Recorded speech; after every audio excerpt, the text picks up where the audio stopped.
Hello everyone, this is your friend Shinobi Nexus 2.0 and we are back with a new fanfic. Which is what if Jubi Naruto got harem with Yoruichi, Fem Kyuubi Mei Yugito Samui, Anko, Ino, Hinata Haku, Yugao, Tsunami, Makoto, Shizuka, Tsunade, Hana, Yukumo Kurama and Tamari Part 1. And if you enjoy this fanfic then please press the like button and subscribe to my channel for more fanfic like this. And now let's start the fanfic. 10,000 years ago, a young orange-haired boy unleashed his final assault upon his enemy as the sky turned dark black. This young man's name is Ichigo Kurosaki. However, while his enemy is dead, the consequences of unleashing the final Getsuga Tensho known as Mugetsu were grave. The attack used all his power but his life as well, so unless he received some sort of divine intervention he would die never to be reincarnated as he faded into oblivion. Little did he know that divine intervention is exactly what he would receive. As he lay there dying, all his friends and family are there with him. "Kurosaki-kun, please don't die," Orihime said with tears in her eyes. "I'm sorry Orihime, but I knew the risks when I used that attack to finish off Aizen. I knew this was a one-way trip for me, but maybe I'll see again in the next life." Ichigo, he said with a smile. Little did he realize just how true that statement was. "Kurosaki Ichigo, you have done the Soul Society and the world of the living a great service. I don't know how we can repay such sacrifice, but if it is within my power please ask." The head captain asked, kneeling down to take Ichigo's hand in his as a comforting gesture. Ichigo coughed while squeezing the head captain's hand. "I can already feel my life fading, so listen to me Gramps and listen well. I want every single one of those in Central 46 that call themselves a government executed and removed from power. In their place, I want a truly noble governing body installed but watched over by the Gote 13 to ensure the mistakes of the past don't happen again. Next, I want the records of the Vizards, Kazuki, Tessai and Yoruichi wiped clean of any wrongdoing and their positions within the Seraite restored so they may return if they choose. Finally, watch over my friends and family for me and ensure that nothing like this ever happens again. I also want you to pass on my values to the next generation of Soul Reapers. When they graduate from the academy tell them this, primo genere amicorum dien postmodem, for it is at the core of all my beliefs." He said. "But, what does it mean Ichigo-kun?" Yukitake asked. Ichigo looked at him, forcing himself to remain conscious long enough to answer his question. "Family first, friends second. Then yourself," he said as the life finally faded from his eyes. The ones that took it the hardest were Yoruichi, Rukia, Orihime and his sisters. They were all openly crying at Ichigo's sacrifice. Just then, there was bright flash and a new person had joined the grieving party. Who are you?" a grieving Yoruichi asked. "Forgive me young one. I couldn't help but notice this young man give his life for the sake of his friends and loved ones and I just had to come down and pay my respects. It amazes me that he could generate that kind of power without even a proper Zanpakuto. Not only that, but to be so noble and self-sacrificing and without an arrogant bone in his body, such a unique quality that is rarely ever seen these days. Oh, where are my manners? My name is Amaterasu, primordial goddess of creation and the universe," she said. A collective gasp was heard all around as she introduced herself. "Now that we know who you are, why are you here?" Karen asked with tears in her eyes. "My apologies little one, I came to collect his soul for reincarnation," the goddess replied. "But we thought the final Getsuga Tensho destroyed the soul of the user, so reincarnation wasn't possible," a shocked Ishin said with a raised eyebrow. "Normally you would be correct. However, when there is a noble sacrifice involved, I can override that," she replied, and with snap of her fingers, she collected his soul. "There we go, and now since that is done, one final bit of business, then I shall take my leave." "Wait, will we ever see him again? Kurosaki-kun means so much to everyone, especially me, Rukia and Yoruichi and his sisters," Orihime asked with tears streaming down her face. "I am sorry you will not see him again any time soon Orihime-chan. When you die, I will come to collect your souls and you shall be reincarnated into the same era as Ichigo-kun. Except for Yoruichi-chan, she is coming with me now. Amaterasu said. Why me and no one else? Yoruichi exclaimed with a panicked look on her face. Now Yoruichi-chan, calm down please. You do not realize this, but your title, Goddess of Flash, is actually quite appropriate, and not for your propensity to tease Ichigo-kun by parading around the house, but for your speed in Shunpo and because you have divine blood flowing through your veins. Did you know that the very first members of the Shihoin, Kuchiki, Kiraku, Yukataki, Fan, Shiba and Yamamoto clans were demigods, and your clan is of my blood? It is why you are given the title, Sacred Armorers, as you guard all of the divine artifacts, but also your speed was inherited from my son and I, as well as your own hard word. The first Shihoin was my son, his name was Jashiro, as well as Captain Yukataki's namesake. His speed and mastery of Shunpo were worlds apart from your and Captain Soi Fan's. It was him that made Ho-Ho mastery a requirement to join the punishment force. I sent him here when he came of age and he started the Shihoin clan shortly thereafter. I do not have a last name, so he created the surname, Shihoin, because he thought it was cool. By all rights, that makes me your great-grandmother 22 generations removed. Amaterasu said, only to receive a hug from Yoruichi. But what does that have to do with the rest of us? Soi Fan asked. That brings me to my final bit of business. Each of the clans I mentioned have 5 years to honor young Ichigo's dying wish, and after that I am bringing you back to the realm of the gods. We gods miss our grandchildren and we want you all back home with us.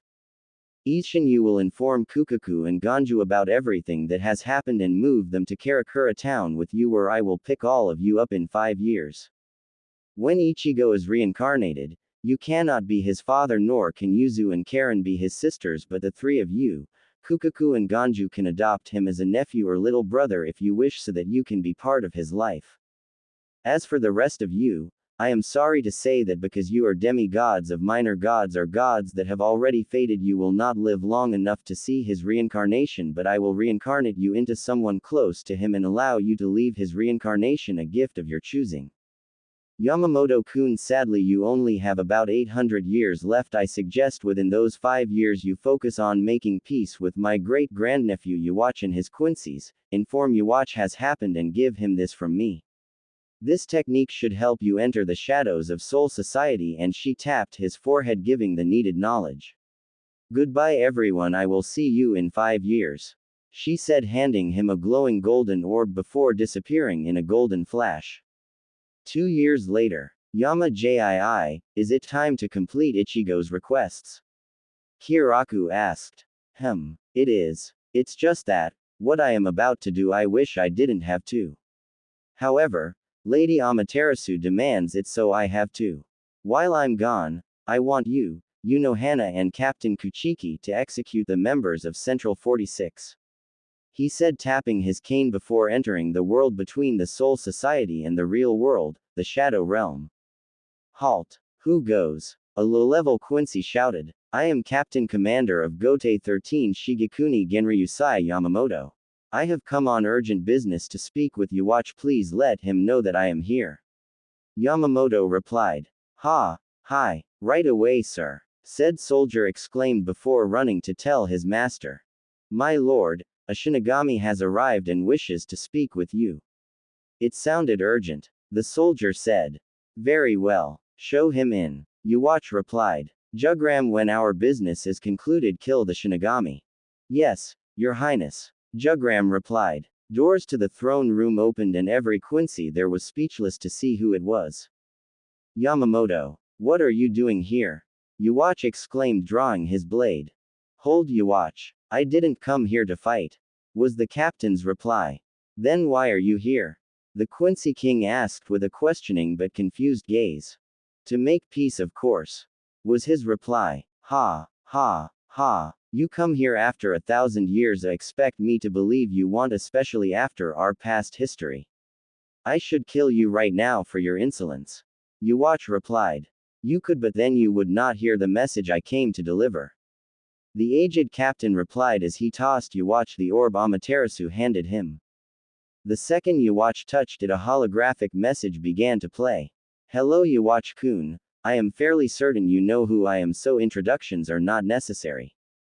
What Yamamoto-kun told you is the truth. He does want peace, so please listen to him. He speaks for me in this matter. I will see you in 5 years. Be ready to leave by then. I look forward to seeing you then. The hologram said and then disappeared. All of the Quincy's were shocked by this so much so that they couldn't speak. The head captain actually chuckled when he saw this. Oh my, what's the world coming to? The great and powerful Quincy King is speechless. I hope that isn't a sign of the coming apocalypse. The head captain said with a mirthful grin. Ha, ha, very funny Yamamoto. Now why are you here? I seriously doubt it was to deliver Lady Amaterasu's message then leave. Yuwatch replied. You are correct. You know me better than any of the other Quincy, and I know that you have been watching us since our last fight 1000 years ago, so you know that me asking for help from anyone is something my pride wouldn't allow, especially asking for help from you of all people, but that is exactly what I am doing. I need your help, Yuwatch. At this declaration, Yuwatch's eyes widened in shock. I must say, given our history, I am shocked, but at the same I am intrigued. Please continue. He replied. I have been given divine authority by Lady Amaterasu and the High Council to make certain changes to the Soul Society, changes that I always believed were needed but C46 would never allow, and that is where you come in. But before he could continue, Yuwatch interrupted him. You mean to say that Lady Amaterasu and the High Council gave you such authority? Why now and not 1,000 years ago when the Soul King and C46 ordered our extinction? He asked. The Soul King began falling out of favor with the High Council after the Quincy's were ordered exterminated all those years ago, and recent events were the final straw. I assume you know of Aizen's treachery and the resulting war 2 years ago. Replied Yamamoto. I do. He killed C46 and fled with the Hogyoku and 2 of your captains. However, what does that have to do with why you are here? Yuwatch asked. Before the end and during the war we had reinstated C46, but I knew they were just in it for themselves, as did a brave young man named Ichigo Kurosaki that fought alongside us during the war. The war ended faster than we all expected, and young Kurosaki used a sacrificial technique which used not only his Ryutsu but his life force to attack Aizen and put him down for good. When it was over just before he died, he made 3 requests of us, all of which have been completed except one. The formation of a new governing body. Yamamoto replied. And you want me to be part of this new government of yours? Yuwatch asked. No, but I do need 6 of your Quincy's, preferably those of a high rank and station. The C46 always had 46 members, 43 normal members and 3 sages. Well, to honor Ichigo's dying wish, we are forming a new truly balanced governing body. 6 Quincy's, 6 Arankar and 6 Soul Reapers, with one of each of those groups acting as a sage, so the new government would be completely impartial, acting in the best interest of keeping the balance of all 3 worlds. Yamamoto replied. Very well. I agree to your proposal and help you honor young Ichigo's dying wish. I will appoint Sternritters B. Jugram Hashwalth, X. Leal Barrio, E. Bambietta Basterbine, T. Candice Catnip, P. Meninas McCollin and D. Askin Nak Lavar. With Jugram acting as the Quincy sage. Yuwatch said. Agreed. Yamamoto said. That young boy must have meant a great deal to you for you to be here asking for my help. Yuwatch replied. Indeed he did. I never got the chance to tell him this, but I was proud of him and thought of him as a grandson, and not telling him is something I will always regret. He always did what was right even if it conflicted with the orders he was given, and while he never openly defied orders, he always found a way to bend the rules and do things his way, damn the consequences. I always saw a bit of my younger self in him. It's a shame he had to die putting that bastard Aizen down. If he'd lived, I would have made him my successor. The head captain replied. Wow, if you think that highly of him, I am sorry I never got the chance to meet him. But, why all this talk of a successor? I thought surely you'd outlive all of us. Yuwatch said. You'd think so, but I don't have much time left. I'm old, Yuwatch. I was already 1,000 years old when we had our fight 1,000 years ago. That means I'm 2,100 years old now. Normally, as the grandson of Kagutsuchi, the god of fire, many generations removed, my own flame wouldn't hurt me and even help to regenerate me and heal my wounds, essentially making me immortal. But because of an adversary I fought long before I met you, I used my Bankai before I was ready and scorched my soul quite badly, and the price was immortality. I only have 800 years left, which is why I am here now asking for your help in honoring Ichigo's dying wish.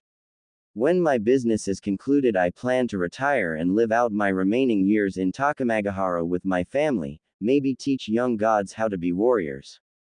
He replied. We have an accord, Genryusai.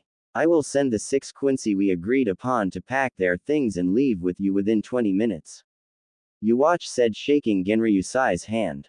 20 minutes later, they had all arrived back in Soul Society, and the first thing they were told was C-46 had been executed. The members of the new governing body were waiting for them at the old C-46 complex. Genryusai could tell his last 3 years in Soul Society were going to be interesting. If he only knew how right he was.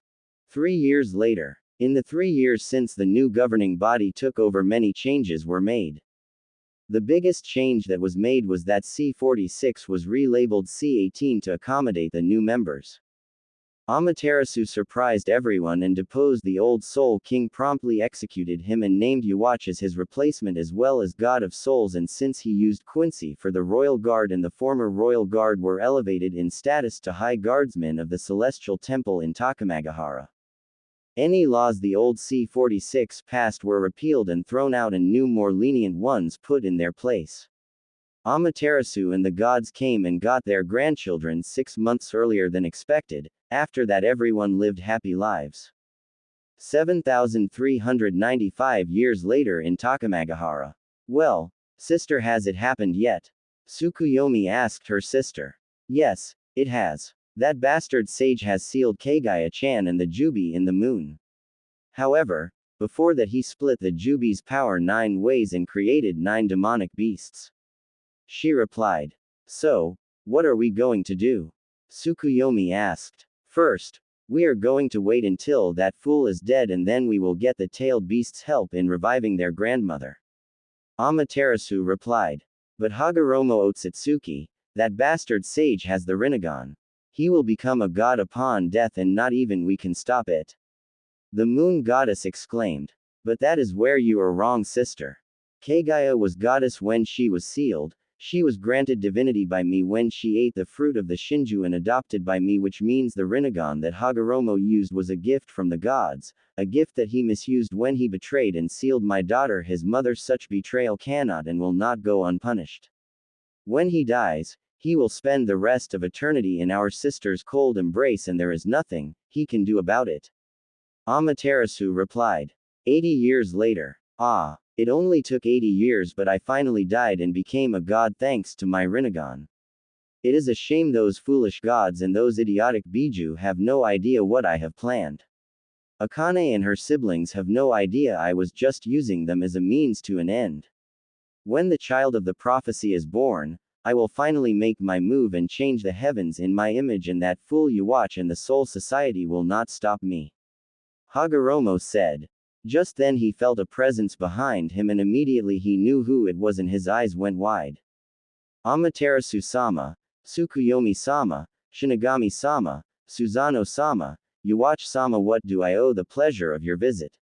He said. Oh, you mean you don't know why we're here? Yuwatch questioned.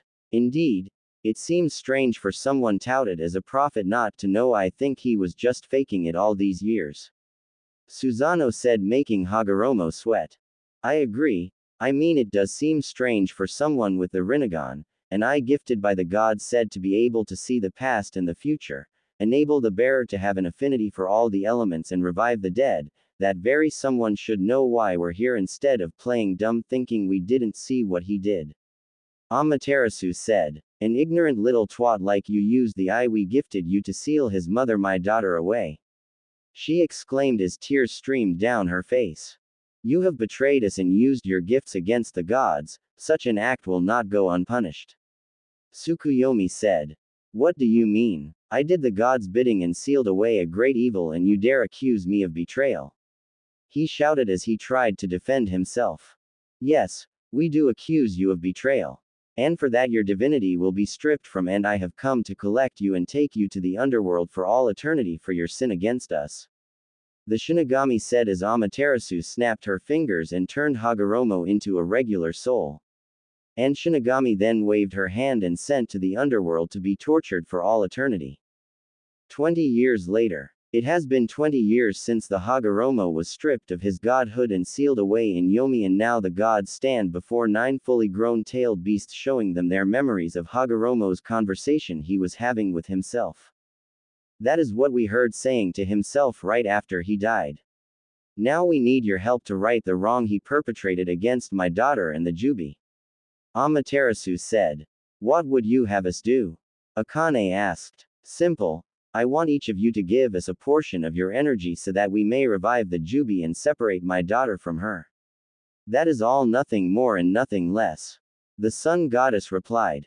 The Biju agree and poured their energy into a giant ball, which was then amplified and fed to the husk that was the Jubi. After a few moments there was a bright flash, and before them stood the Jubi in all her demonic glory, and next to her stood a beautiful woman with white hair that went to her ankle and 2 horns sticking out of her head, one on either side. You all know what Kagaya looks like, so I won't rehash that, as she looks the same as in canon. The Jubi was extremely beautiful herself, standing at 5 feet 9 inches tall, long flowing black hair that stopped just below her, and 2 gold slitted eyes with 3 rings and 9 tomio 3 on each ring. Both women looked up to see where they were, and to their surprise they saw the other Biju and the gods. Ama-chan, Okaa-chan. Both women shouted as they gave Amaterasu a hug, which she gladly returned. Hello Kikyo-chan, Kagu-chan, it is good to see you again, especially considering what that idiotic sage did to you. Amaterasu said. Kagaya, Kikyo, these are the Biju, they helped us rescue you from your confinement. Go on, you lot, introduce yourselves. She said, pointing to the 9 Biju. I am Shukaku, I am Matabi, I am Isobu, I am Son Goku, I am Kokuo, I am Seiken, I am Chome, I am Gyuki, and I am Akane. They said, introducing themselves. Thank you for helping to revive us, Kikyo-chan, and we really appreciate it. Kagaya said with a smile as the Buju smiled back. Kagaya-chan, I have good news for you, as well as Kikyo-chan and Akane-chan. Maybe Matabi-chan and Shumei-chan too. Amaterasu said. What do you mean? Her daughter asked. During the time the other gods and I were waiting to free you and Kikyo-chan, I had a vision of a prophecy, a child of prophecy. This child will be of your blood and another shinobi, and both he is destined to change the shinobi world for the better. This man will claim to love you and then betray you, but before doing so he will give you 2 children, a boy the child of the prophecy and a daughter. The daughter you will raise separately to protect her, and the boy will stay in the village of his birth, where you will leave instructions for him to be treated like a hero by the village.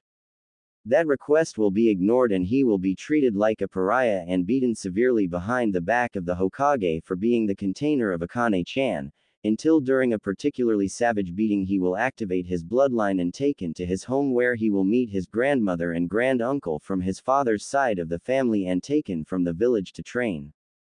However, between the time of his birth and the day he leaves the village he will be gifted with many blessings to help on his journey.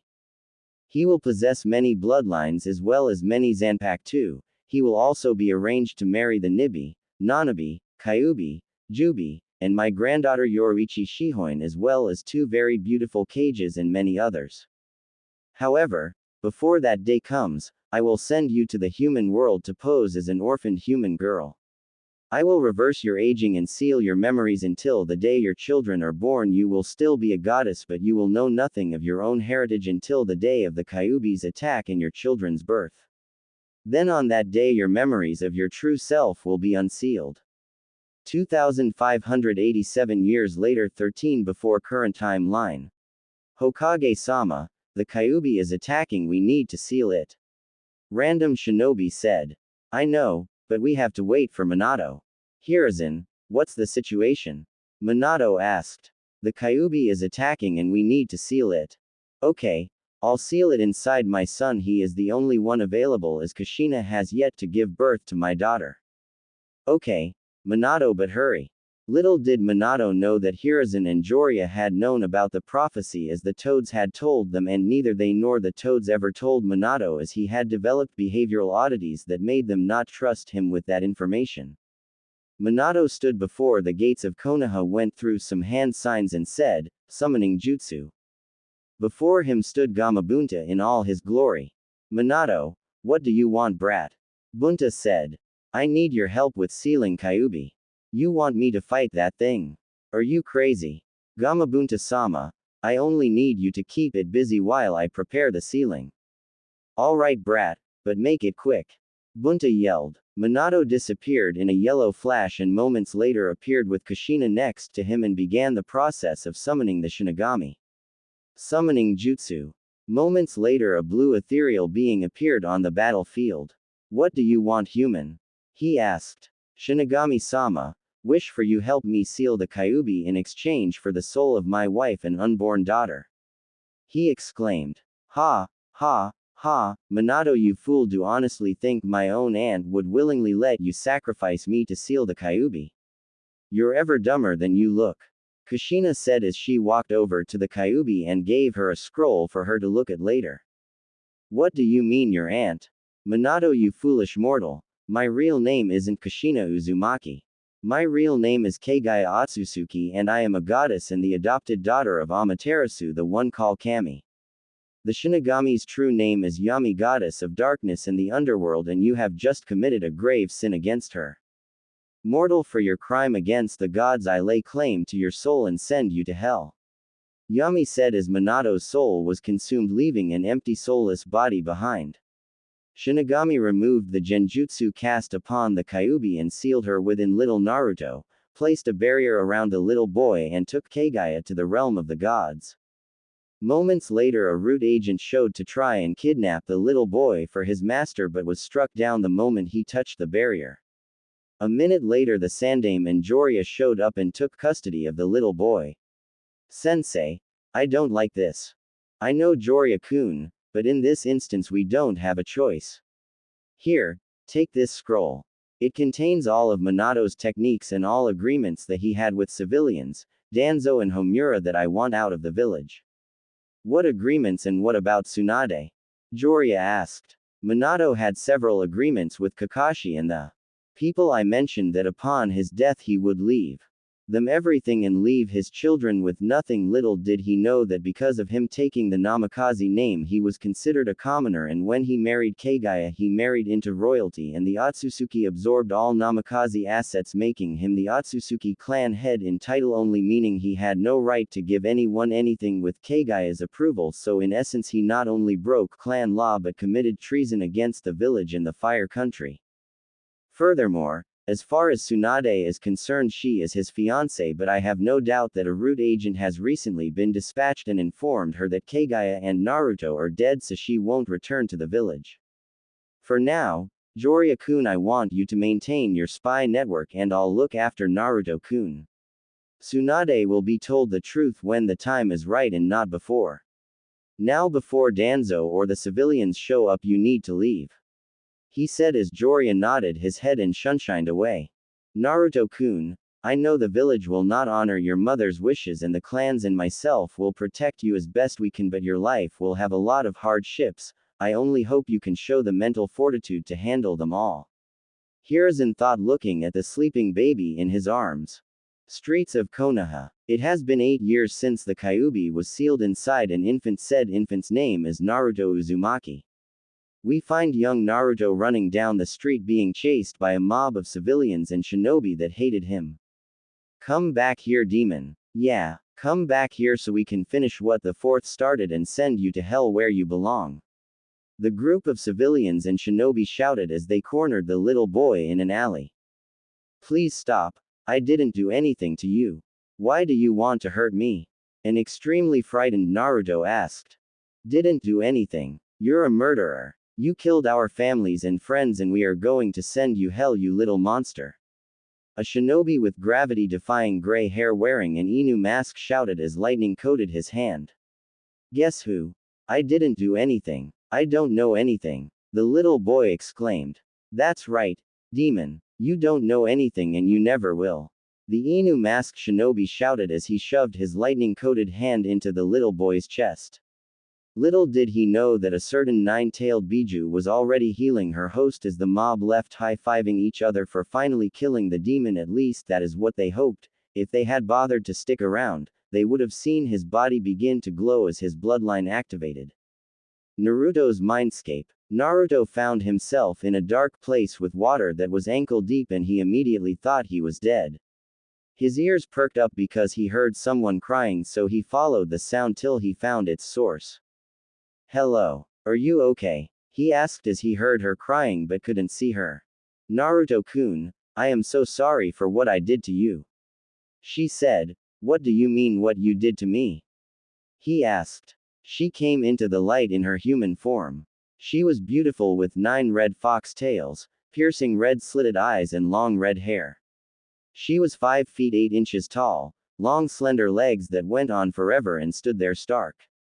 Naruto immediately blushed at what he was seeing. He liked it and she knew it as she was also blushing a new shade of red.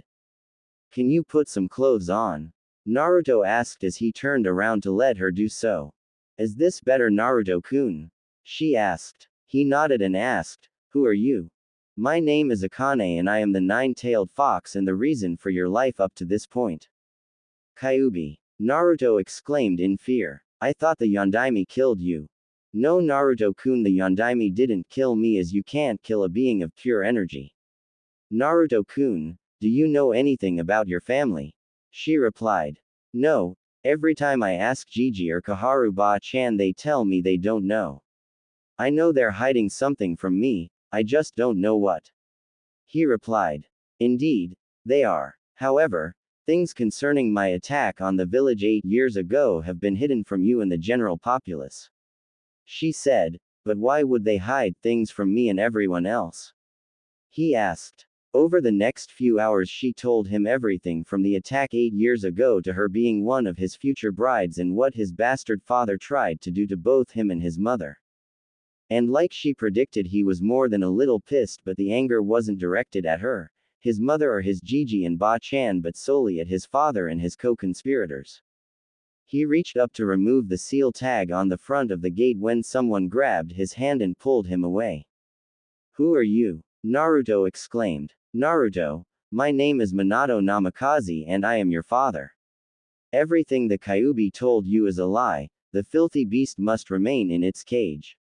Minato said with a malicious grin on his face which Naruto caught. Naruto promptly walked up to his father and kicked him square in the nuts, and when he hunched over he got a kick to the face. Minato may have just been a soul shard, but he was in his son's mindscape, so anything Naruto did to him still hurt like hell as Naruto was the king of that world. Q-chan didn't lie to me. I would know if she did. You on the other hand are trying to confuse and take advantage of me and I want you gone. Naruto said. You ignorant little demon, I made this seal, I control this seal and I'm not going anywhere. Minato said as he stalked towards little Naruto. Akane didn't like it and tried everything she could to force that cage open so she could protect her future husband, but it wouldn't move an inch. When all hope seemed lost, there was a bright flash of light and standing there in all her glory was the Shinigami. Minato immediately feared what was to come. Q-chan, it has been a while. Minato Namikaze, you have stuck your nose in the affairs of others for far too long and it stops right now. She said, waving her hand, sending the final piece of Minato's soul to hell. Naruto-kun, your mother cannot wait to see you, and when you wake up and leave this village you will meet her and your godfather. I am sorry for what the village has done to you, my cute little maelstrom. She said, giving him a hug which he gladly returned. We will meet again, Naruto-kun. After that she disappeared. Q-chan, time to get you out of here. He said, ripping off the seal. Naru-kun, when you wake up, we will talk further. We have much to discuss. Akane said as she disappeared. Outside, the Hokage arrived and saw the carnage around him, and his eyes immediately looked to the center of the destruction as a bright light lit up the alley. Naruto, what have they done to you, my boy? You have done nothing to deserve this. He said as 4 more flashes lit up the alley. Who are you? He asked, demanded. We are people concerned for the safety of little Naru-kun considering what just happened to him and we have much to discuss but not here, some place more private. One of the cloaked figures said. Fine. We will go to my office and talk there. Hiruzen said as his Anbu and the cloaked figures disappeared. Now who are you and what is your interest in Naruto-kun? He demanded. Very well. We have come for the purpose of taking him away to get trained. I am Midoriko Uchiha, Minato's mother and Naruto's grandmother. This gentleman next to me is Madara Uchiha, my brother and his grand uncle. This beautiful woman to my right is the Jubi no Okami, also known as Kikyo Otsutsuki, the 10-tailed wolf and one of Naruto's fiancés, and finally the beautiful red-haired young lady to her right is Akane Otsutsuki, also known as the 9-tailed fox, also one of his fiancés. Midoriko said.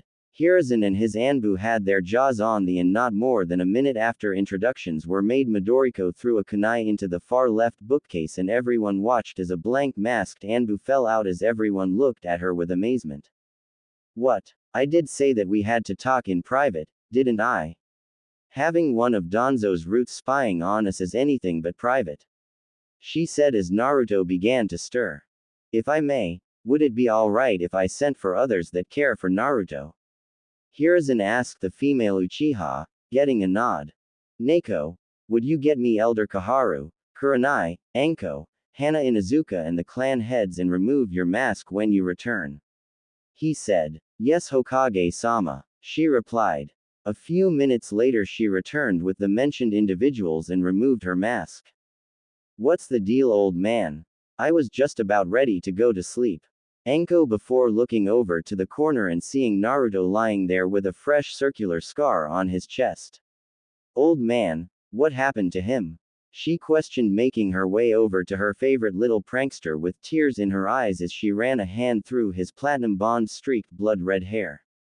Judging from that circular scar, I think you know what happened to Anko-chan. He replied, seeing the look of righteous fury in her eyes. Kakashi, that bastard. When I get my hands on that ignorant he'll be lucky if I leave him alive, let alone able to have kids. She screamed as all the men in the room flinched. Calm down, Anko. We'll deal with him later, or let Naruto-kun later on when he's strong enough. Right now, though, we have other matters to attend to. Hiruzen replied. Like what, Hokage-sama? Hiashi replied. These people wish to take Naruto-kun out of the village for training. He then explained who they were. So, you're the ladies his mother told us about? Madara said. Is Kagaya-chan okay? Kurenai asked. Yes, she is. She was severely weakened after giving birth to Naruto and his sister and had to spend all these years in the realm of the gods, but she is fine. However, she is extremely pissed at what this village has done to her son and has said that the ones responsible will pay dearly for it, even if it means turning all of Konoha into a smoldering crater. He replied as Naruto woke up. Gigi, what's going on, and why am I not dead? He asked. Naruto-kun, good to see you up, my boy. How do you feel? Hiruzen asked. I'm fine, angry but fine. He replied. Hiruzen flinched at that statement, hoping his surrogate grandson wasn't angry with him for lying to him all these years, as a happy shout rang throughout the room. Akane-chan. Koharu-ba-chan. Naruto shouted as gave them both hugs. Naruto-kun, are you okay? Koharu asked. No, I'm not. Stupid villagers were being mean to me again. He shouted. Just because Kyuubi was sealed inside me doesn't mean they should hurt me. He said with tears in his eyes. I know, kiddo. But you're here and you're okay, and that is all that matters. She said as she hugged him tight. Everyone who saw this was smiling and started tearing up as they watched the touching scene before them. Gigi, who are these other people and why are they looking at me like they know me? He asked. His Gigi went into the long story about who the newcomers were and how he had standing marriage contracts with the other young ladies when he came of age, courtesy of his mother. Naruto also found out about his mother, what happened to her and why she wasn't there, and surprisingly he wasn't mad. He was also told of his father's treachery against him and his mother and immediately hugged his grandmother. Midoriko ba-chan, I'm sorry dad hurt you and Ka-chan. He said. It's okay Naru-chan, he got what was coming to him. She said, your mother can't wait to meet you, neither can your sisters. His eyes went at that statement. My Ka-san, and my sisters. Yes, here's a picture. She said, pulling him into her lap as she showed him a picture. See, this pretty lady here with the white hair is your mom Kagaya, the other young woman with long black hair is your stepsister Naruko, and the little girl with long red in a ponytail is your little sister Natsumi. She said, who are these people? He asked. Well, let's see. The tall and short young ladies with black hair are your aunts Karen and Kukaku Shiba, and the one with auburn hair is your aunt Yuzu, the man next to her is your uncle Ishin, the woman next to him is his wife and your aunt Masaki, the woman next to her with black hair is your cousin Soifin, and finally the woman next to her with long purple hair is Yoruichi Shihoin, one of your fiancés. She replied. She's pretty. He replied with a noticeable blush. Indeed, she is. She replied with a chuckle. Madara, who had left the room with an ANBU to get Naruto's things, had just returned. Naruto-kun, are you ready to go? We have a lot of training to do and you have family to meet. He said. Madara, how long will you be gone? Hiruzen asked. We will be gone for 6 years so he can take the academy graduation exam when he returns. However, before we leave, we are first making a quick stop at Otsutsuki Manor. Any of you who wish are welcome to join us. He replied. Hokage-sama, I have a gift for you and Kaharu if you'll allow me. Akane said, getting a nod in response. Because the two of you cared for Naru-kun as much as you did, I wish to reverse your aging back to your prime. She said, touching their shoulders as a red glow lit up the room. When she was finished, Kaharu and Hokage looked to be in their early 30s. After show and tell was over, everyone except Kaharu and the Hokage said their goodbyes and went back home while the remaining two followed Naruto and his family to Otsutsuki Manor. Once there, everyone was led to the weapons vault where they saw katana lining the walls. Kaharu, Hiruzen, as a reward for your dedication and caring towards my nephew, you each are permitted one blade from this room. However, do not try to force a connection. These swords are sentient and they will make the choice based on your own abilities. In fact, some of these blades can even bestow upon their chosen master a Kekkei Genkei if the right elemental affinities are present, so just walk throughout the room and if you hear a name being said, speak it aloud so a connection can be made. Madara said as they began to walk around the room. It wasn't long before Kaharu had her chosen blade as said blade approached her, the handle crackling with lightning. Blow my enemies away. Arashi no Ojo, Storm Princess, she intoned as she collapsed as her lightning and water affinities enveloped her bodies. Next it was Hiruzen's to choose his blade. He had extremely high affinities with fire and earth, so any blade he received would probably be an earth blade, fire blade, or a combination of the two. Like Kaharu, a blade lit up a bright reddish-orange color and presented itself to him. Smother all of creation in molten rock, Kazan no Kami, volcano god, he intoned, and shortly after he collapsed just as Kaharu did. Madara Oji-chan, are Jiji and Kaharu ba-chan okay? Naruto asked, giving his uncle a pleading look. With a smile and a ruffle of his nephew's hair he said, yes Naruto-kun, they are just fine.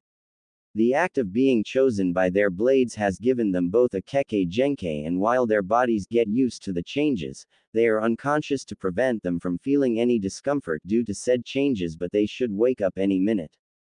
Will that happen to me? Naruto asked. No kiddo, it won't. It isn't needed as the Kekkei Genkei you activated earlier this evening gives you access to those bloodlines and several more like it. Madara replied. While we wait for them to awaken, why don't you go and pick your own? Naruto nodded and ran off. A few moments later Naruto returned with 7 blades cradled in his arms. That was fast. His uncle said. Was I supposed to be slower?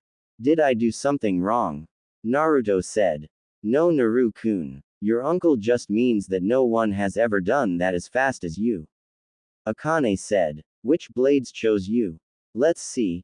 The big black one is Zanjetsu ni, the Daisho pair is Kaden Kyokutsu-chan, the short sword with the tassel at the end is Benihime-chan, the red one is Senbon Yum-chan, the wakizashi is Ryakatse-chan, the ice blue blade is Kori no Ryu or Kori-chan, and the last one is Tenhai no Tori, heavenly fire bird, or Tori-chan. He said with a grin on his face. You don't do anything half-assed, do you, Naruto-kun? Madara asked with a smile. I guess not. The boy replied with a foxy grin. About that time Hiruzen and Kaharu woke up. Gigi. Kaharu-ba-chan. Are you okay? He asked. We are just fine, Naruto-kun. We just had a lot of training to do and our new swords had a lot of information to pass on to us just as yours will for you. Kaharu said as they all left Otsutsuki Manor and headed back to the Hokage's office with Hiruzen and Kaharu under a henge. Madara, when I see you all in 6 years, I expect Naruto-kun to be a fine young shinobi, and Naruto do everything they tell you and come back to us a strong young man. He said. Okay, Gigi. Naruto gave him a hug and disappeared with his family. Hokage-sama, I have marriage contracts for Yugao Azuki, the Yamanaka clan, Sum and Hana Inosuka, Kurenai, Anko and the Hyuga clan that I wish to file with this office at their request between themselves and Naruto's clan the Otsutsuki. These contracts have been signed by the parties involved and Naruto's mother Kagaya Otsutsuki and witnessed by myself. Kaharu said. Very well. They have been so entered and until further notice they will be kept under lock and key. Hi, Hokage-sama, she replied. Naruto and his family had just left Konoha when his uncle and grandmother sat him down and told him everything about what his father and Minato's father had done to their family. Flashback no jutsu. Naruto-kun, I know you are wondering why your father isn't held in very high regard with your grandmother and your Gigi back home. It is because Minato and his father did some very bad things. Madara said. Like what? Naruto asked. Naru-chan, Minato's father, your grandfather was a deceiver and a liar. When he saw that I was an Uchiha, he used a Fuinjutsu to cast a powerful genjutsu on me called Jigoku no Yona Sakai non or Nirvana of a hellish worldscape. He did this to restart the Namikaze clan with Uchiha genes to be the ultimate clan of Fuinjutsu users. However, what he didn't realize is that the Uzumaki and Otsutsuki would always outclass him in the areas of Fuinjutsu and Kenjutsu. When your uncle came to check on me, he saw that I was happy, so he left me alone, but, in my head, I was screaming for him to come back and release me from this hell. Midoriko said, stopping as Madara took over. Naruto-kun, I left at first thinking everything was alright but soon after came back as my instincts were screaming at me to return. When I did return, she had just given birth to a boy. I saw a seal on the back of her neck and immediately I knew what it was. Soon after, I killed almost every member of the Namikaze clan while they slept and removed the seal on your grandmother's neck and awoke her from the genjutsu. I was immediately wrapped in a hug as she was overjoyed to see me and she refused to let go. It was sometime later that all her memories returned and we learned what that bastard Namikaze did to her. Madara said. Kato, that bastard. Not only did he cast that genjutsu on me but I was forced to watch from inside my own mind as he raped me and forced me to carry his spawn. When your granduncle arrived, he used his Fuinjutsu knowledge which was on par with Akashi Uzumaki, his mentor in Fuinjutsu and head of Uzumaki clan at that time, to permanently seal any chance of Minato unlocking the Sharingan. I didn't want that bastard Kato to get the satisfaction of thinking he accomplished his goal. And so, after carrying Minato into the house and putting him into his crib, my brother and I left a note for Kato's parents detailing everything that happened and left the little bastard for them to raise. It was years later that I learned that Minato had married your mother, and needless to say I wasn't surprised what he tried to do when sealing Akane-chan. She said, what did he try to do? Naruto asked. The little bastard tried to use your mother and your unborn little sister as sacrifices to the Shinigami for sealing Akane-chan into you. That didn't go over too well with the Shinigami, who is by the way your grand aunt on your mother's side and the goddess Amaterasu is your grandmother, speaking of whom. She said as a bright flash lit up the clearing. Before them stood Kagaya, Amaterasu, Tsukuyomi, Susanoo, Inari and Jiraiya. Ka-chan. Naruto shouted as he ran to hug his mother. Sochi. I missed you so much. I'm sorry I couldn't be there for you growing up, but giving birth to you and your sister and dealing with your idiot father's machinations was extremely tiring. But enough of that, I have some people I want you to meet. She said, this is my mother Amaterasu, goddess of the sun and universe, or Kami as humans call her. She is your grandmother. To her right is the goddess of the moon, my aunt and your grandaunt Tsukuyomi. To her right is my uncle and your granduncle Susanoo, god of storms. To his right is our cousin, god of foxes, fertility and learning, Inari, and to his right is your godfather Jiraiya, the toad sage. As she finished the introductions, the rest of his family all gave him hugs, which he joyfully returned, and gifts. The gods each gave him their blessing, and Jiraiya gave him a scroll. Jiraiya Jii-chan, what is this? He asked. That kiddo is a scroll-filled jutsu scrolls and you idiot father's signature techniques, all of which I will teach you and your sister, also the toad summoning contract for both of you to sign if you want. He replied with a warm smile, only to receive a hug in return from his godson. Thank you, thank you, thank you, was Naruto's excited reply. You're welcome, kiddo. Now let's get to Uzu so you can meet your sisters, your fiancé Yoruichi, and start your training. He said as they all conversed and talked about his training and what expected of him both during and after. As they walked into Uzu a week later, they were in awe at what they were seeing. 3/4 of Uzu was still in ruins, but the remaining fourth was a huge compound with training grounds and a massive jutsu vault. All in all, the whole thing was so big that the Uchiha and Hyuga compounds could fit inside comfortably. Oni-chan. A gleeful shout was heard as they walked into the compound, as Naruto was soon tackled to the ground. The little girl soon looked up with a big grin on her face as Naruto soon realized who she was. Natsumi-chan, he asked, unsure. Hi, Oni-chan, she replied as Naruto hugged her for dear life. Once the two were acquainted, Yoruichi introduced herself and hugged her fiancé, which was happily returned. Soon after, Naruto introduced herself as well as the other members of his extended family from the picture he was shown, and then they got to work discussing his and his sister's training. Naruto-kun, you and Natsumi's training will look something like this.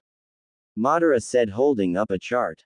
Year 1. Physical conditioning. Chakra control. Year 2. Chakra control and physical conditioning with weights starting at 20 pounds on each limb. Gravity and resistance seals at level 1. Ninjutsu, Genjutsu E, D ranks. Fuinjutsu. Kenjutsu, Zanjutsu, basically the same thing I know, but in this instance two different styles, one passive and one aggressive. Kido. Taijutsu. Hakuda. Ho-ho. Zanpakuto Communication 101. Year 3. Start using shadow clones while training no more than 500 clones. Chakra control and physical conditioning with weights 40 pounds on each limb. Gravity and resistance seals at level 2. Ninjutsu, Genjutsu E, D and C ranks.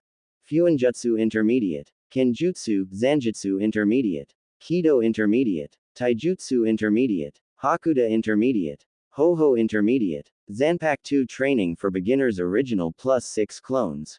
Year 4. Training using shadow clones increased from 500 to 1500. Chakra control and physical conditioning with weights 80 pounds on each limb. Gravity and resistance seals at level 4. Ninjutsu, Genjutsu E, D, C and B ranks. Fuinjutsu Intermediate. Kenjutsu, Zanjutsu Intermediate. Kido Intermediate. Taijutsu Intermediate. Hakuda Intermediate. Ho-ho Intermediate. Zanpakuto Training Intermediate Original +6 clones. Year 5. Training using shadow clones increased from 1500 to 5000. Chakra control and physical conditioning with weights 160 pounds on each limb. Gravity and resistance seals at level 5. Ninjutsu, Genjutsu E, D, C, B, A and S ranks. Fuinjutsu Expert. Kenjutsu, Zanjutsu Expert. Kido Expert No Incantation. Taijutsu Expert. Hakuda Expert. Ho-ho Expert. Zanpakuto Training Expert Original only with all 7 blades. Year 6. Training using shadow clones increased from 5000 to 10,000. chakra control and physical conditioning with weights 320 pounds on each limb. Gravity and resistance seals at level 7. Ninjutsu Genjutsu Master E, D, C, B, A, S and SS ranks. Fuinjutsu Master. Kenjutsu Zanjutsu Master. Kido Master no incantation able to keep power output constant. Taijutsu Master. Hakuda Master. Ho-Ho Master. Zanpakuto Training Master all 7 blades. Everyone heard a whistle and turned to Jiraiya. That's crazy Madara. Don't you think that is a little extreme? He said. Not really, since he already promised to come back strong, not to mention the fact that he needs this kind of extreme training to master his Kekemora Dojutsu, the Ryugan and all its variants. Madara replied. Madara-ji-chan. What's the Ryugan? Naruto asked. Well Naruto-kun, the Ryugan is a variant of your mother's Rinne Sharingan and you activated it during your last beating at the hands of the villagers but you cannot control it. Ryugan means dragon's eye and it possesses the powers of not only the Rinnegan but also the Sharingan and the Byakugan as well. It even has a Mangekyo and eternal Mangekyo form like the Sharingan and the Byakugan, and your sister Natsumi has her own variant as well, or she could get your mother's Rinne Sharingan. He said. Wow. Enough talk. Let's get training, old man. Naruto shouted as he and his sister ran off to the training ground like a couple of speeding bullets from a gun, causing everyone to laugh and follow.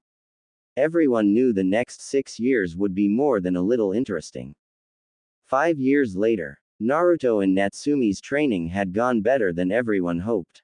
Instead of taking the full 6 years to master what the others had to teach them, they did it in 5 and spent the rest of the final year traveling and refining everything they learned before making their way towards High no Kuni and Konoha.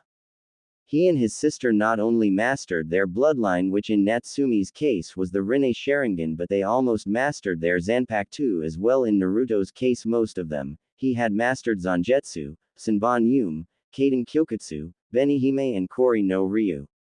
Ryukatse and Tenhai no Tori had told him that due to the fact that they were the most powerful multi-elemental and fire elemental blades in existence, mastering them would take longer, at least another year and a half, but it largely depended on him. But they were honestly unsure due to the fact that his powers had not yet matured to the point where they could gauge them properly, which he was fine with saying. He wasn't in any hurry, that he was strong enough for now.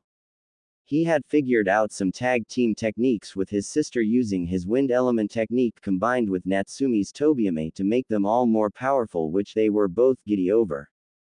During their training, Naruto and Natsumi were given many contracts to sign: the Toads by Jiraiya, the Fox contract by Akane, the Tiger contract by their mother, the Wolf contract by Kikyo, and finally the Dragon contract by Susanoo. To say that they were ecstatic would be an understatement. They were elated to know that 4 of the 5 contracts they signed were 4 of the 5 legendary contracts that only the most worthy were allowed to sign, with the only one missing being the Phoenix contract, which they vowed to find and sign. Now normally one person, let alone 2, wouldn't be allowed to sign so many contracts due to contractual conflicts, because only one contract can be signed by one person at a time. But because of their bloodline and being the offspring of Kagaya Otsutsuki and the grandchildren of Amaterasu and the niece and nephew of so many others, the summons already saw them as worthy summoners. As such, each of the boss summons gave them each a tattoo that could be used instead of using hand signs. Flashback no Jutsu. Natsumi, Naruto, come here for a second. Jiraiya called out. Hi sensei. They replied and came running. Good, now.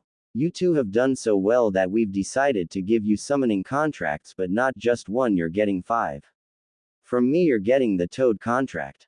From Akane you're getting the Fox, and as Akane has already given her permission, being the boss, she is allowing you to sign the contract.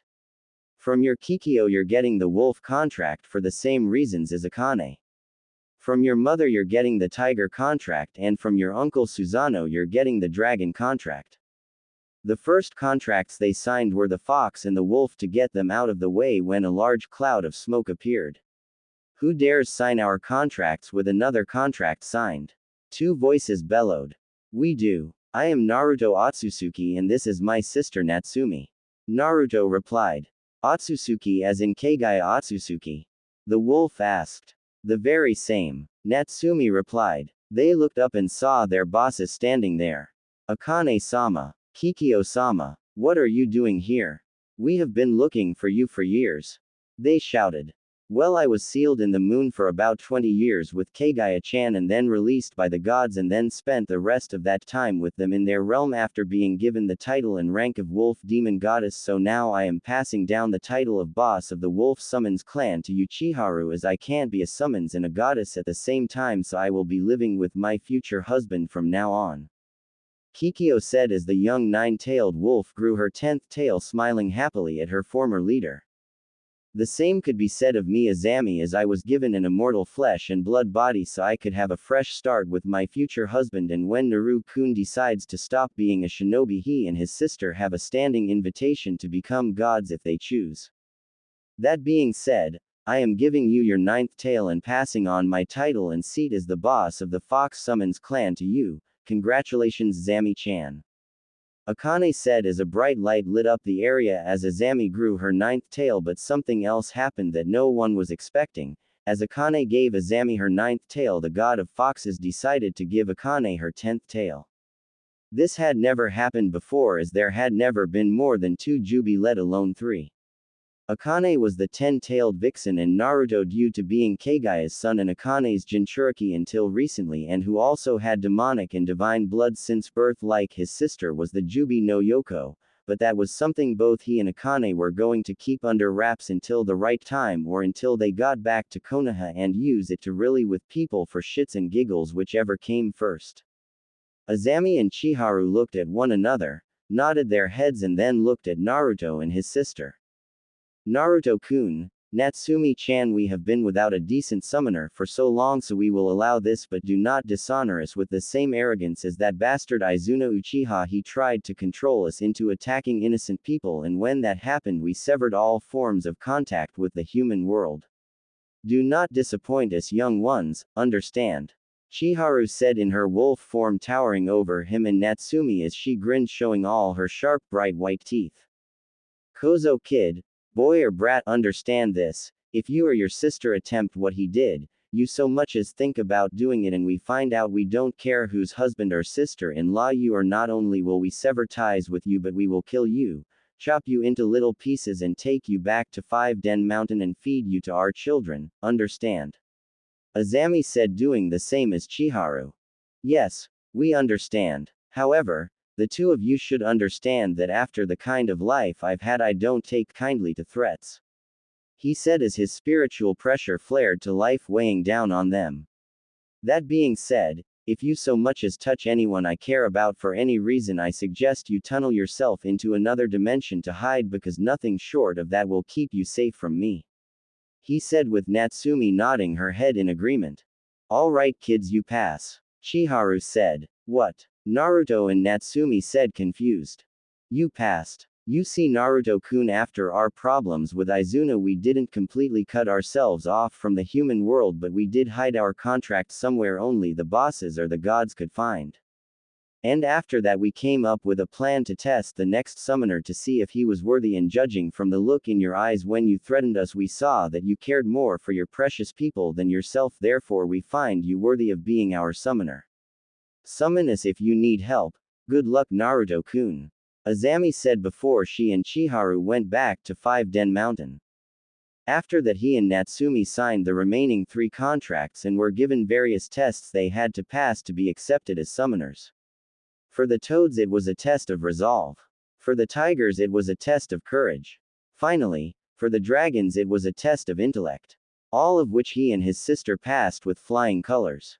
Flashback no Jutsu Kai. Now we find our heroes and their loved ones on a road headed towards Takigakure, as they had to pass through waterfall country to get to Hai no Kuni and Konoha. About 10 miles outside of the village they saw an explosion and heard a woman scream.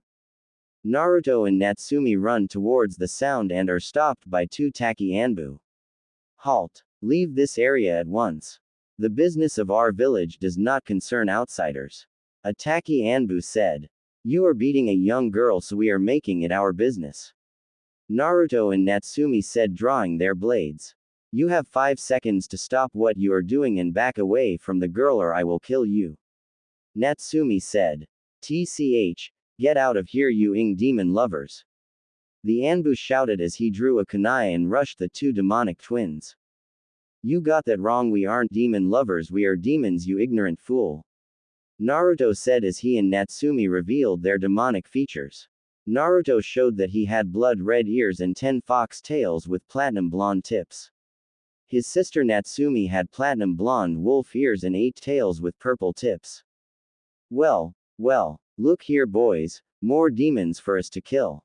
Hold still freak, I will try and put you out of your misery as slowly and painfully as possible, then the boys and I will have some fun with your women once we are done breaking them, they will be our personal toys. The Anbu said. Now anyone that knew Naruto knew that was something that you just didn't say in front of him. Oh no, here we go, you really shouldn't have said that. Yoruichi said. Why not, babe? You are gonna be my woman after we kill these 3 demons. A random Taki nin replied. I doubt that. For one thing, I can tell by your posture and how you carry yourself that you like your friends or that has never had a real woman before, so I know for a fact that you could never satisfy me. Naruto-kun has many times and it felt so good. Yoruichi replied with a lustful grin as she hugged Naruto from behind. Naruto stepped forward, unsheathed his blade and said, Okiro, Benihime. You idiots will not live past today. He said and vanished only to appear a few seconds later sheathing his blade with a click as 3 of the Taki nin all fell to pieces. Snap! Tobiame, Natsumi said, releasing her blade and launching a fireball at the 3 remaining Taki nin. Futon, Datapa, she said as the wind combined with Tobiame's attack caused an explosion that turned her enemies to ash. They then walked over to the young woman that was being abused. Excuse me, miss, are you okay? He asked. She instantly backed up screaming, no, stop. I've done nothing wrong, don't hurt me anymore. Hey, relax. I won't hurt you. Come on, let's get you looked at and get you home. He said, holding out his hand as she timidly took hold of it and him in a strong embrace, shaking the entire time. He took her to his mother so she could be healed. Ka-chan, can you help this young woman? She is a ninja and her comrades were beating her for fun. Of course, Sochi. Now come here dear and lay down. Kagaya said as she began to heal her. Tell me, young one, what is your name? My name is Fu, she said. Well, Fu-chan, as soon as we get you healed, we will get you home, okay? She said. No, don't send me back to Taki anywhere but there. She said with fearful tear-soaked eyes. Tell me, Fu-chan, did they hurt you in Taki? She asked. They did more than just hurt me. She said looking down at her crotch. Fu-chan, did they rape you? Midoriko asked as Fu nodded and began to cry. Our village leader, a man named Shibuki, told the villagers they could do whatever they wanted to me. The bastard even took his own turn, but thanks to Shumei-chan the damage was reversed, my hymen restored and the pregnancy was aborted before the fetus even had a heartbeat. Fu said. Excuse me, Fu-chan, I'll be right back. Midoriko said. A few moments later Midoriko found herself standing in the middle of Taki. Can I help you, stranger? Shibuki said. Yes, you can die for me. Collaboration Kaden, Mijin Bunri, particle separator. She said, jumping into the air and launching a ball the size of a softball at the center of Taki before using flash step to outrun the blast. The moment the ball hit Shibuki, it exploded with enough force to leave nothing but an empty crater in its wake, wiping Taki off the map. What she didn't know was that deep underground is where the real hidden village was, and what was on the surface was just for show, and everyone she killed were nothing more than blood clones, so in the end she basically destroyed an empty village which would be rebuilt in the coming months. After Naruto and crew left Taki, they passed through Tanzaku-gai. It was then that Jiraiya glimpsed someone he hadn't seen in years. Nay, Jiraiya-sensei, is something wrong? Naruto and Natsumi asked. See that woman over there? The one with the long blonde hair and wearing the green haori? He asked only to receive a nod from his students. Well, you see, that woman is Tsunade. She is one of Naruto's fiancés and she thinks he is dead thanks to Danzo Shimura sticking his nose where it doesn't belong. He replied. What happened, sensei? Naruto asked. Well, Naruto, the day you and your sister were born 14 years ago, a lot of information came to light, mostly concerning your father and his machinations concerning the two of you. Anyway, once the 9 tails was sealed, Danzo sent one of his root Anbu to Tsunade and his fiancée in Kiri, a beautiful woman named Mei Terumi, to inform them that you were dead, all so he could turn you into a weapon. As he felt a Jinchuriki had no right to a family or happiness. Needless to say, I was pissed. He even tried the same tactic against my daughter, but I kept her in the loop so she knew it was complete bullshit. And about a year ago I contacted Mei and told her as well, as the Kiri civil war had ended, so now she knows as well, but I did tell her to play it off until she comes to the Chunin exams in Konoha in 6 months, so don't be surprised if she walks up to you and sticks her tongue down your throat. Now, if you'll excuse me, I must also inform a certain slug princess, no doubt she will be pissed. He said. No, Mei will not be Mizukage. I am giving that title to Zabuza. Tsunade. Jiraiya shouted, getting her and Shizune's attention. Jiraiya, what the hell are you doing here? If the old monkey wants me back in Konoha, the answer is no. That place has taken too much from me to return now. She said. Tsunade, I'd be lying if I told you he didn't want you back in the village, but that isn't why I'm here. I am here today to speak with you and Shizune privately. It is important. He said in a tone that gave no room for argument as Tsunade showed him to her hotel room with Shizune and Tonton following close behind. As they entered Tsunade's hotel room, they all sat down around the table. Alright, now talk, Tsunade demanded. Very well. But first I need the two of you to understand that Sensei and I kept many secrets from you, not because we didn't trust you, it was everyone else we didn't trust. He said, handing her a scroll. As she and Shizune began to read, her eyes went wide.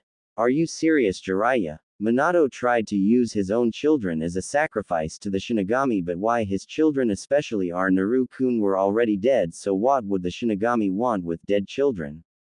Unless... She stopped as she and Shizune looked at Jiraiya. The answer they both had hoped for could be seen in his eyes. That's right, Tsunade. Naruto, Natsumi and Kagaya are all very much alive. However, before the two of you blow a fuse, neither Sensei nor myself sent those Anbu to tell you they died. That was Danzo and Homura's doing, and the only reasons we didn't tell you until now were because we were protecting you from them, and every time we found you, you both went off the grid less than 12 hours later. Do you have any idea how irritating it is trying to find someone that doesn't want to be found? He said, only to receive a tear-filled hug from both ladies. So, are they here with you? They asked, overjoyed to see Kagaya, Natsumi and their mutual fiancé. Indeed, they are in a shared hotel room in the next hotel. He replied as they tried to run him over to get to him. Wait, you don't know which room? I'll take you to him. Jiraiya led them to the room and opened the door and was about to usher them in until Tsunade pushed her way past him and immediately locked eyes with Kagaya. Kagu-chan. She and Shizune said with tears in their eyes, and with speed no one knew they had. Both women embraced Kagaya in a tearful reunion. Shish. It's okay, Su-chan, Shizu-chan. Kagaya said. No, it's not. If only we hadn't believed those wrinkled old prunes, we could have been there for Naru-kun and Natsumi-chan, but we weren't, and he suffered for it, and I don't know if he will ever forgive us. Tsunade said. Well, Su-chan, Shizu-chan, why don't you turn around and ask him? Kagaya said. As she and Shizune turned around, as Naruto and one of his shadow clones planted a very long loving kiss on both Tsunade and Shizune, receiving a lustful moan from each woman. Does that answer your question, Su-chan, Shizu-chan? The two of you thought I was dead thanks to Homura and Danzo. I cannot now nor ever blame you for their stupidity. Now I believe my sister is waiting for her turn at a hug. He said as his sister threw him out of the way and did the same with her clones, only brought the two into a vice-like hug, which the two older ladies gladly returned. Well, Tsunade, now that you and Shizune know the truth, will you return to Konoha or stay here wallowing in self-pity?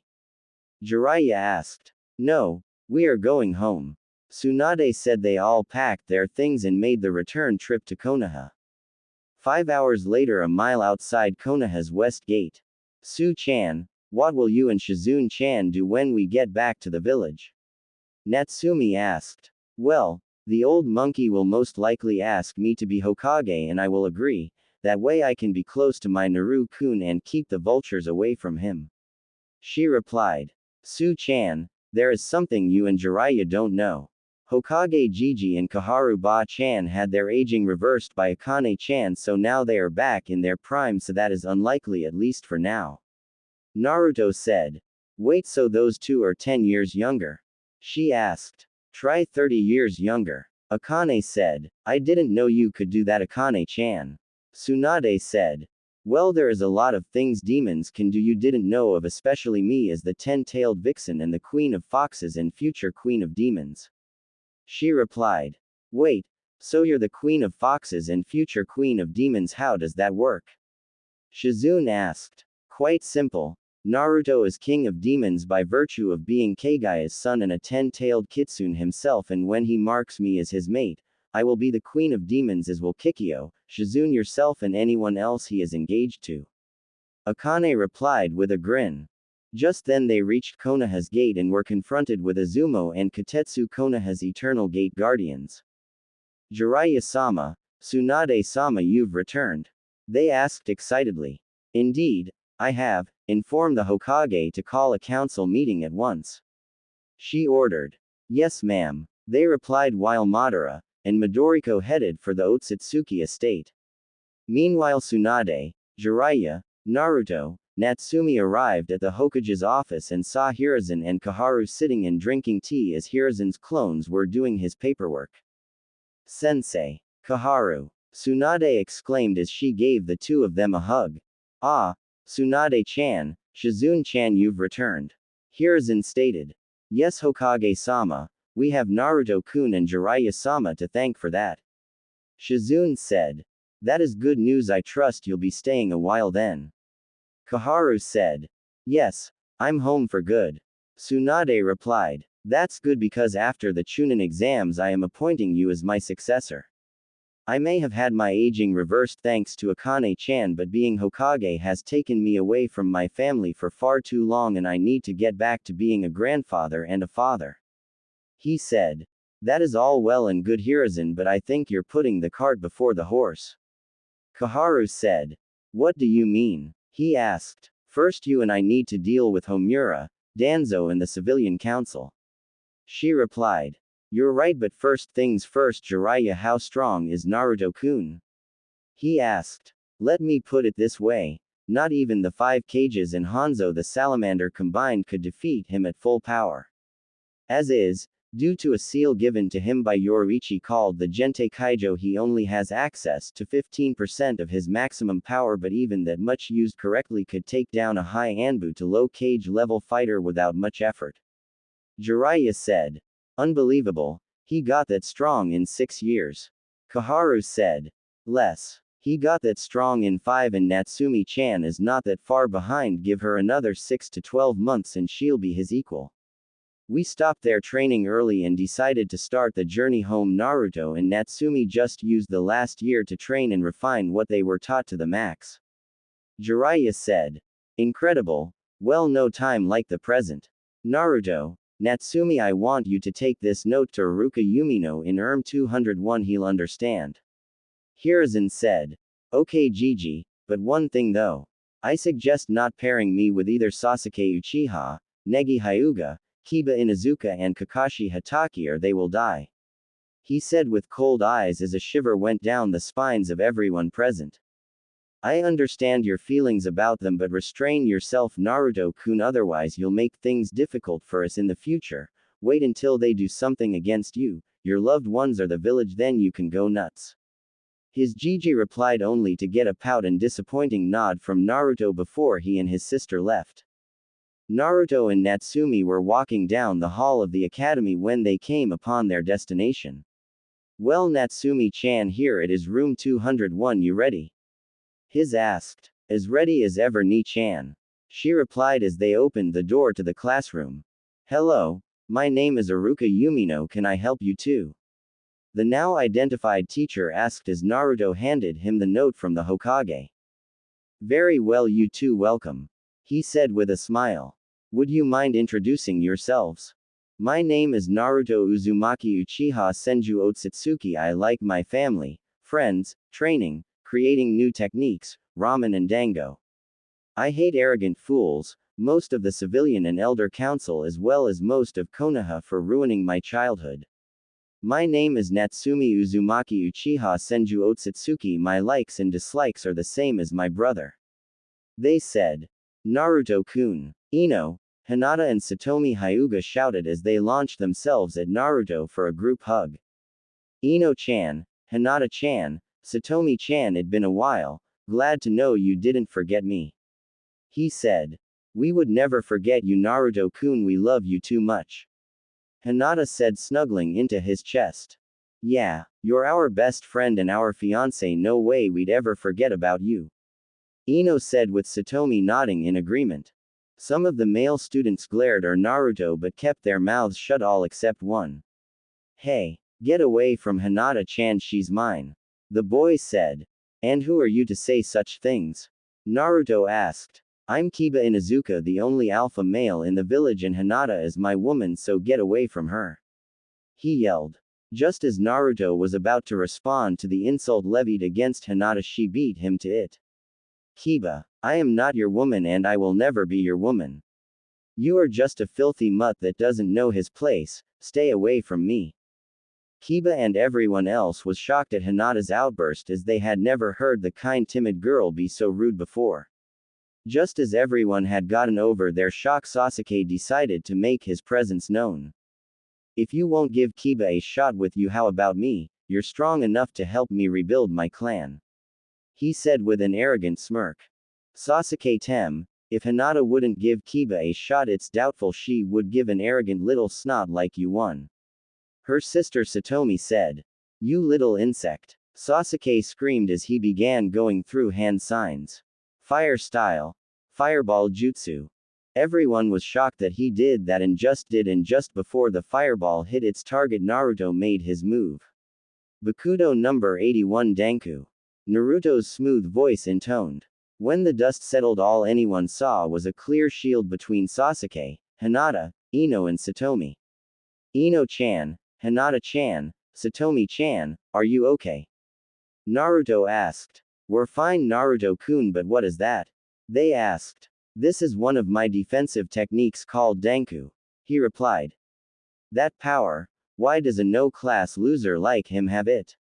I'm an Uchiha elite, that power should be mine so I can kill my brother. I'll demand he teach me it and all his techniques. After all, such power belongs to me, an Uchiha elite, not some no-name clan-less loser. Sasuke thought. As Naruto helped Hinata up, Sasuke made his presence known. Hey Dobi, what was that jutsu you used? Sasuke demanded. Teach me now. It belongs to the Uchiha, as only an Uchiha can use a jutsu that powerful properly.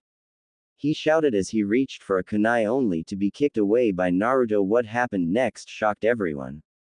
Bakudo number 62 Hyaporankin. He shouted as 100 bars of white light pinned him to the wall. Dobi, what the hell did you do to me? I demand you release me. Sasuke shouted. Silence. You ignorant little fool. Do you honestly believe your last name entitles you to everything you want? Ha, ha, you're just as stupid as those little fangirls. Naruto shouted. The council will hear of this, they'll make you turn over all your techniques. Sasuke said with a smirk. Oh really? Please, by all means tell your precious council, I'll tell them the same thing I'm fixing to tell you, off. Naruto said with a grin. Alright Naruto, you've made your point, now release Sasuke. Iruka said. Yes sensei. Naruto said, snapping his fingers, releasing the technique. Sasuke dropped to the floor and glared at Naruto. This isn't over, Dobi, he said. It had better be, or next time I will kill you. I don't care if you're a leaf shinobi or an Uchiha.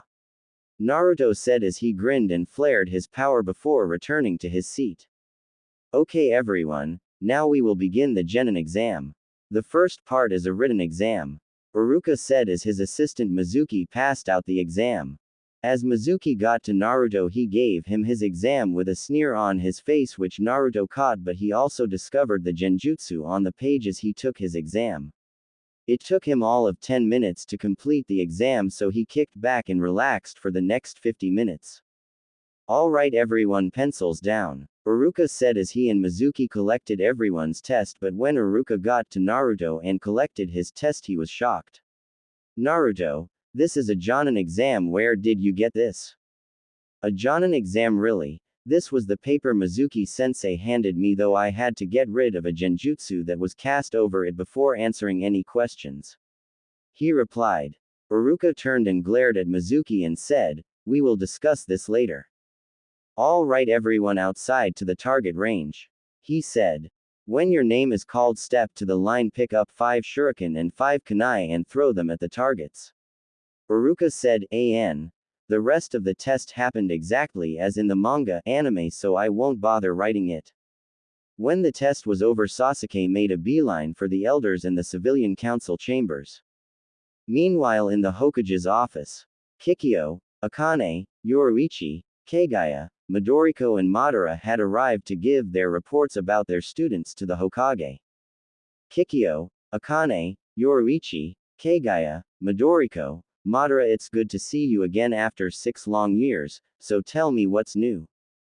Hiruzen asked. So much that none of us know where to start. Yoruichi said. How about the beginning? That's always a good place. Jiraiya quipped, only to get smacked in the back of the head by Tsunade. Very funny, Toad.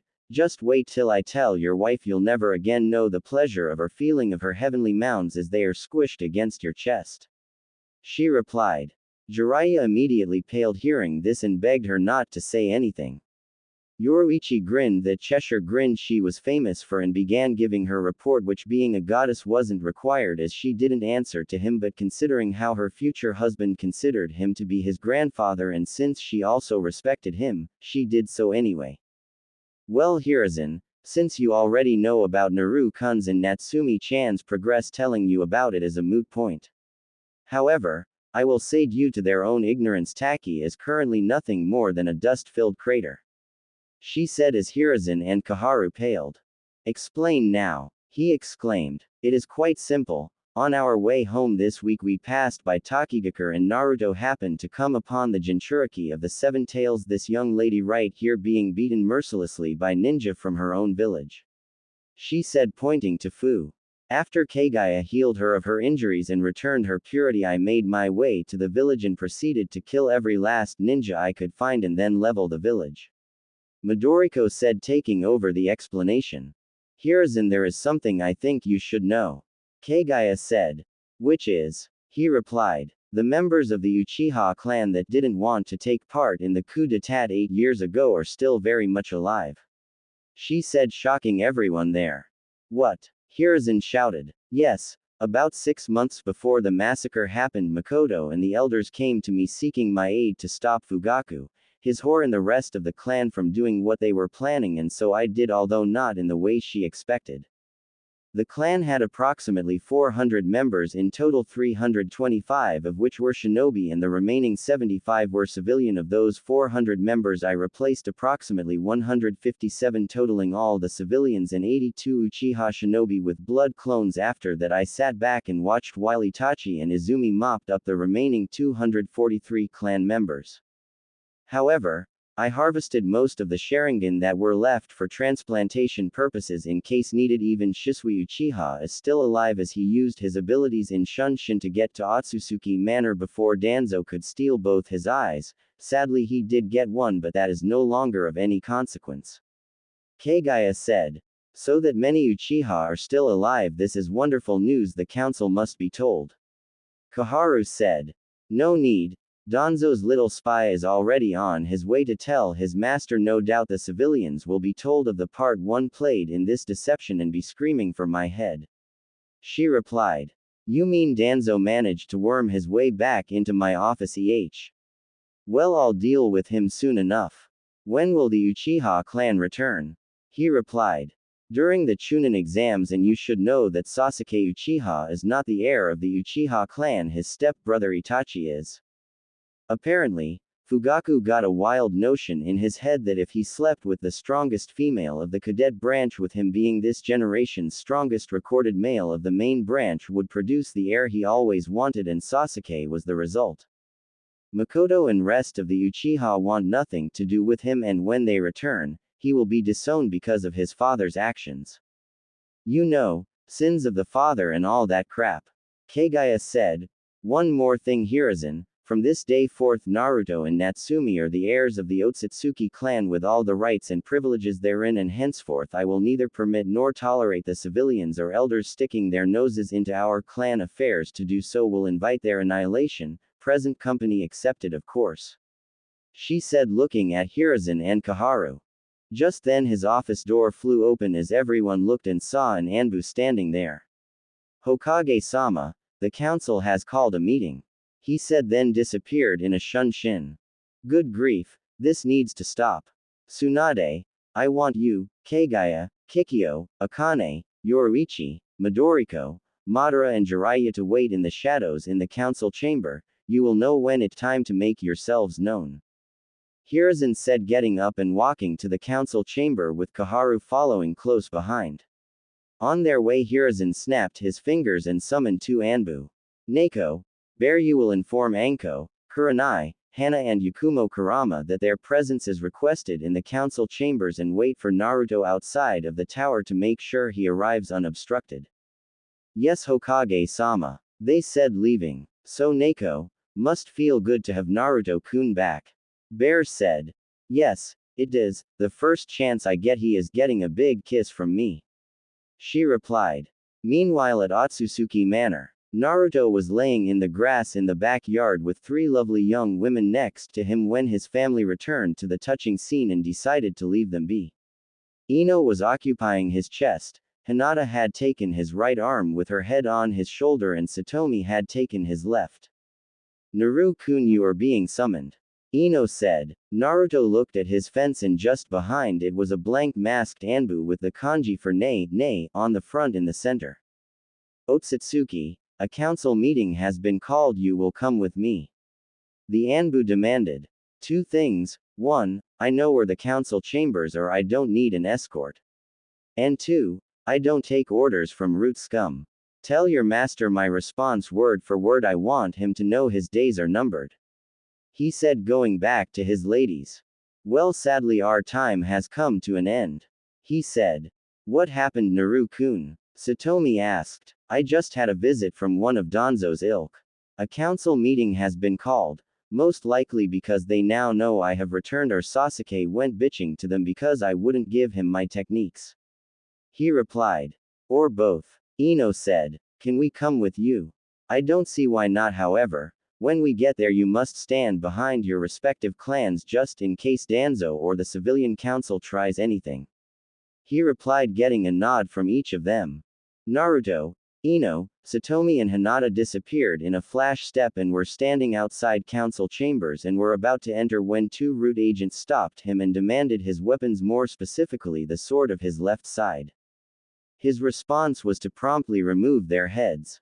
Neither one of his ladies batted an eye at the gruesome scene, as they knew all about Danzo and Root from their parents and really didn't like them at all, so to see their fiancé kill two Root agents in cold blood without hesitation was kind of a turn-on for them. Just then Naruto kicked the council chamber doors off its hinges and announced himself. What the hell do you want? Be silent, demon, we are the council, we own you and you will show us proper respect. One fat councilman shouted, only for Naruto to brutally kill him right then. The demon killed a member of the council. Anbu, kill the creature before he kills us all. Another ignorant council member shouted. 10 root agents jumped out of the shadows and drew their weapons.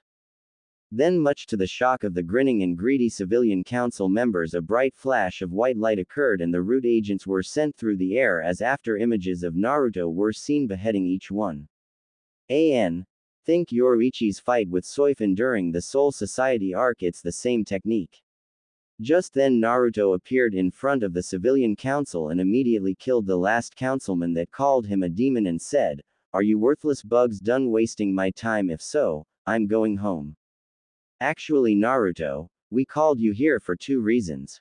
1, Some people wanted to say hello to you and too. One Sasuke Uchiha has claimed that you stole Uchiha clan techniques from his clan library. But first, ladies, Hiruzen said. Naruto was tackled by Sume, Hana, Yugao, Kurenai, Anko, Yakumo Kurama and Mebuki and Rose Haruno giving him hugs and kisses and welcoming him home. Just then the yell of a councilman rang out throughout the room. Mebuki, Rose, what is the meaning of this? Remove yourself from that thing this instance. Be quiet. You were always a fool, Arashi.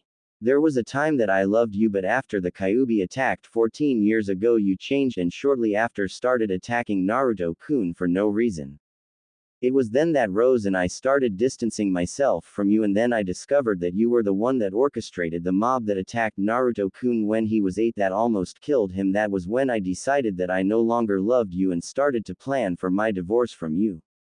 As of this moment, commoner scum, you are no longer part of the Haruno family. Mebuki said. Okaa-chan, why? Sakura asked. Sakura-chan, come here, sweetie. You see, between myself and your father I was of noble birth and your father was a commoner. When we married, clan law dictated that when he married into our family that he shed his family name and take the Haruno name, as I was clan heir and next in line to be head, and he would be clan head in name only. In our marriage agreement there was a clause that stated that in the event of a divorce that your father was to lose his parental rights and be banished from the clan with only what brought into the marriage and nothing more. As of this moment that thing is no longer your father due to violating our most basic tenet. He took part in the neglect and physical abuse of a child, and not just any child, the son of Kagaya Otsutsuki, or as we all knew her, Kushina Uzumaki, and my godson. K. Sakura's redemption right here. You mean? Sakura asked with a gleam in her eye. Yes, Sakura-chan, since Naruto-kun is my godson, that makes you and Rose his god siblings. Since he is a week older than you, he is technically your older brother in all but blood. She said, knowing that Sakura was happy as she always wanted a brother, and she promptly gave Naruto a hug. The silence in the room was palpable as no one knew any of this. The shock came when the reveal of Naruto's mother came to light, as everyone knew who Kagaya Otsutsuki was. She was the mother of chakra and a goddess, making Naruto